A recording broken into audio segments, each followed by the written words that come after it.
তো বন্ধুরা, আপনারা অনেকেই দেখেছিলেন এই যে এদের বাড়িটা খুব খারাপ একটা অবস্থায় ছিল।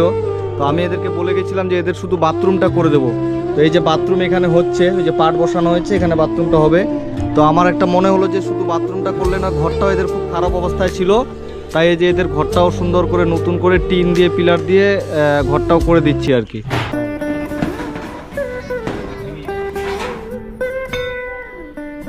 এই যে এটা হলো রুম, এই যে এটা হচ্ছে বাথরুম।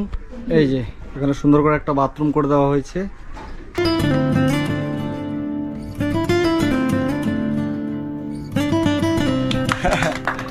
ঠিক আছে, আসো। আজকে এদের বাড়িটা সম্পূর্ণ হয়েছে। এই যে এদের দুটো ঘর করা হয়েছে টোটালে, যে এখানে একটা ঘর করা হয়েছে, আর এই যে এখানে এটা বারান্দা থাকতো, কিন্তু বারান্দার মধ্যে একটা ঘর করে দেওয়া হয়েছে। আপনি খুশি তো? হ্যাঁ, অনেক খুশি। অনেক খুশি? হ্যাঁ। মানে আপনি কি ভেবেছিলেন যেভাবে আপনাদের বাড়ি হয়ে যাবে? না, কোনোদিন ভাবতে পারিনি। কোনোদিন ভাবতে পারেননি?